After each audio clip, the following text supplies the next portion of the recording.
नमस्कार मेरे प्यारे दोस्तों। मैं हूं प्राध्यापक डॉक्टर राजेंद्र रघुवीर Deshpande from Pune, Maharashtra state, India. मैं आप सबका मेरे आयुर्वेदा एकेडमी यूट्यूब चैनल में सहर्ष स्वागत करता हूं। आप तो जानते हैं कि मैं सीरियल बना रहा हूं जिसका नाम है घरेलू उपचार, घरेलू उपाय, होम रेमेडीज। बहुत सारे ऐसे हेल्थ प्रॉब्लम जो हैं वो लेकर मैं आपके सामने प्रस्तुत होता हूं और उसके बारे में, कारण के बारे में, लक्षण के बारे में, चिकित्सा के बारे में चर्चा करता हूं। As you know, I am MD in Ayurvedic medicine and MD in Ayurvedic physiology. For paid online consultation, you can definitely WhatsApp me on 9226810630। ध्यान से सुनिए मेरे प्यारे दोस्तों, मेरे आयुर्वेद एकेडमी में बहुत सारी एक्सपर्ट डॉक्टर्स की टीम मौजूद है और उसके साथ साथ हम सभी मिलजुल कर काम करते हैं। तो ऐसी आप बिल्कुल मन में आशंका पैदा मत कीजिए कि सर डॉक्टर देशपांडे आप कहाँ हैं, आप कहाँ हैं। तो मैं अकेला नहीं भैया काम करता, मैं सब मिलकर हम काम करते हैं। चलो वो तो बातें छोड़ देते हैं, आज बात करेंगे मुंह की बदबू, हेलिटोसिस। ये देखा जाए तो जो व्यक्ति है ना, जिसको ये तकलीफ है, उसको ये मतलब पता ही नहीं होता कि उसके मुंह से कुछ बदबू आ रही है। सामने वाला बहुत परेशान हो जाता है, चाहे वो अपना रिलेटिव हो, चाहे वो जो बोलते हैं ना जीवन का जो सहकारी हो, पति हो तो पत्नी को तकलीफ हो सकती है, पत्नी है तो पति को तकलीफ हो सकती है। तो मुंह से बदबू आना या सांस की दुर्गंधी एक बिल्कुल आम समस्या से बहुत लोग पीड़ित हैं। बेशक मैं जानता हूं कि ये हल्की समस्या है, लेकिन क्या हो जाता है, इसके आपको शर्मिंदगी का सामना करना पड़ता है। बहुत ऐसे बोलते कि क्या करूं मैं यार, लोग तो मेरे से भाग पड़ते हैं, दूर दूर जाते हैं। तो ये शर्मिंद की बात हो जाती है। दुनिया में 5 से 60% लोग सांसों की बदबू की समस्या से पीड़ित है। अभी ये देखिए, ये कैसे दूर कर सकते हैं। पहले तो सिंपल है कि सांस की दुर्गंधी दूर करने का सबसे बढ़िया तरीका मुंह की सफाई, ब्रशिंग करना, टीथ ब्रशिंग, गर्गलिंग करना, कवल और गंडुच आयुर्वेद में बोलते हैं। दंत धावन, teeth brushing is the most important. You should clean your mouth after every food. चाहे वो ब्रेकफास्ट हो, चाहे वो लंच हो, चाहे वो डिनर हो, आपको गर्गलिंग करना ही करना है। ध्यान से सुनिए मेरे प्यारे दोस्तों, रोजाना ब्रश करना, हर खाने के बाद कुल्ला करना, ज्यादा देर तक भूखा नहीं रहना और बार बार पानी पीते रहना। This is problem may be because of the dryness. सूखापन आ जाता है, जहां ज्यादा सूखापन है वहां पर फंगल इन्फेक्शन या अदर तरीके के इन्फेक्शन होने की चांसेस ज्यादा बढ़ जाते हैं। तो हाइड्रेशन, हमारे शरीर में 70% पानी है मेरे प्यारे दोस्तों। तो आपको जब भी प्यास लगे तुरंत पानी पीने की आदत डाल दीजिए। मुंह में बदबू आने के बहुत सारे और भी कारण है, जैसे कि सल्फर युक्त भोजन का अधिक सेवन करना, धूम्रपान करना, शराबी शराब लोग जब अल्कोहल लेते हैं तो उनके मुंह से भी बदबू आती है। मुंह में बहुत सारे माइक्रो ऑर्गेनिजम्स, जिसको बायोम्स बोलते हैं, माइक्रो ऑर्गेनिजम्स बोलते हैं। मसूड़ा, ये है ना, मसूड़े की बीमारी, जैसे कि जिंजिवाइटिस बोलते हैं, हाँ पायोरिया बोलते हैं। इससे तो 100% प्रॉब्लम आ सकता है। तनाव और घबराहट, इससे भी सिंपैथेटिक नर्वस सिस्टम स्टिमुलेट होती है। ज्यादा सूखापन, मुंह सूख जाता है और तान तनाव, एंजाइटी के कारण आपके मुंह में से ड्राइनेस के कारण बदबू चालू हो जाती है।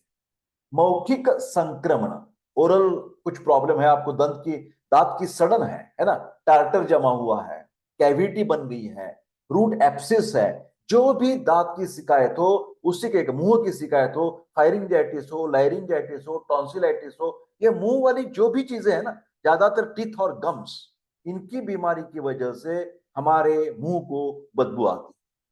तो पहला इसका इलाज है, पर्याप्त मात्रा में आपको पानी पीने की जरूरत है।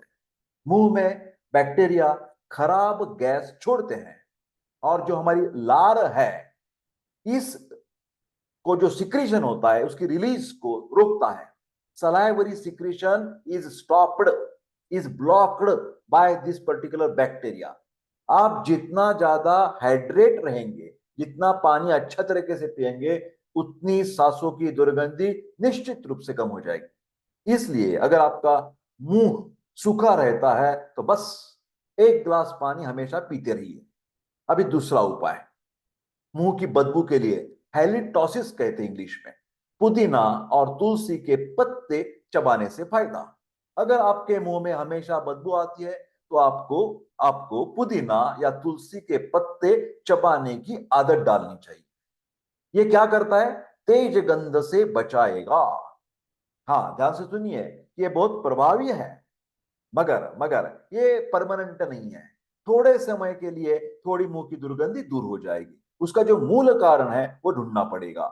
नींबू चूसने वाला उपाय। मुंह की बदबू के लिए नींबू चूसना चाहिए। ये जो नींबू है ना, लेमन, ये केवल मतलब हमारी हेल्थ के लिए बहुत तो बढ़िया है, फिलहाल डाइजेशन के लिए भी अच्छा है। अगर सांसों की दुर्गंधी के खिलाफ भी उसका उपयोग होता है, क्योंकि बैक्टीरिया को वो नींबू मार डालता है। अवांछित जो गंध पैदा कर सकते जो माइक्रोब्स है, माइक्रो ऑर्गेनिजम्स है, उसको खत्म कर डालते हैं। तो माइक्रो ऑर्गेनिजम्स नहीं है तो गंध कैसे पैदा हो जाएगा? बस नींबू का एक टुकड़ा आप चूस ले और इसे एक गिलास पानी में निचोड़ ले। हाँ, ऐसे। लहसुन और प्याज खाने के बाद भी ये नींबू चूसना बहुत कारगर होता है। सेब। सेब भी है असरदार। सेब में ऑक्सीडाइज्ड पॉलीफेनॉल्स होते हैं जो आपके मुंह से आने वाली दुर्गंधी को बेअसर करने में बिल्कुल मदद करते हैं। और ये जो सेब है ना, टेक्सचर की वजह से अपने दांतों को भी साफ कर लेता है। सेब के सिरके से आप माउथ वॉश कर सकते हो। जैसे है एप्पल साइडर विनेगर बनाने के 1 से 2 टेबलस्पून एप्पल साइडर का विनेगर को 1 कप पानी में आपको मिलाना चाहिए। आप चाहे तो विनेगर के साथ थोड़ा सा पेपरमिंट ऑयल को भी मिक्स कर सकते हैं। माउथ वॉश का इस्तेमाल अपनी सुविधा के मुताबिक आप बिल्कुल कर सकते हैं।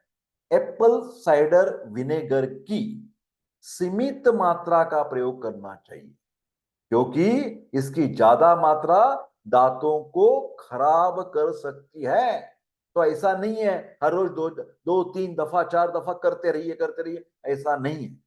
तुलसी की पत्ती चबाना अलग चीज है और सेब के सिरके के माउथ वॉश अलग चीज है। सेब के सिरके में एंटी बैक्टीरियल गुण होते हैं। इन्फेक्शन दूर करने के लिए आप सिरके से बना हुआ माउथ वॉश का इस्तेमाल जरूर करना चाहिए। डेंटल प्लेक्स होते हैं ना, की समस्या दूर करने के लिए एप्पल साइडर विनेगर का इस्तेमाल आप कर सकते हैं।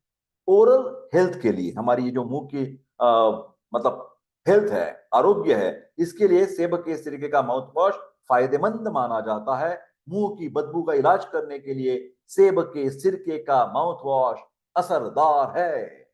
माउथ वॉश का इस्तेमाल करने का सही तरीका भी देखेंगे। माउथ वॉश को इस्तेमाल करने से पहले दांतों को अच्छी तरह से ब्रश करवा ले। फ्लोराइड युक्त टूथपेस्ट का इस्तेमाल करने के तुरंत बाद माउथ वॉश का इस्तेमाल न करें। फ्लोराइड की टूथपेस्ट है, क्योंकि केमिकल रिएक्शन बन जाती है, वो खराब है, खतरनाक है। माउथ वॉश को मेजरिंग कप की मदद से नापें और इस्तेमाल करें। माउथ वॉश का इस्तेमाल करने के आधे घंटे के बाद किसी चीज का सेवन नहीं करना चाहिए।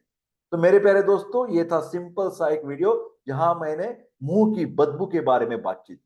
आपको किसी को भी किसी तरह की ये बीमारी, जैसे ना इडियोपैथिक थ्रोम्बोसाइटोपेनिक पेरपोरिया है, एनीमिया, कैंसर, डायबिटीज, हाइपरटेंशन, तो आप जरूर हमारी जो टीम है एक्सपर्ट टीम, उससे सहायता ले सकते हैं। सिर्फ आपको व्हाट्सएप करना है। मेरे प्यारे दोस्तों, वैधानिक इशारा मैं तो हमेशा देता हूं कि कौन सी भी बीमारी में यथावश्यकता काल वैद्यकीय सलाह लेना बहुत ही जरूरत है।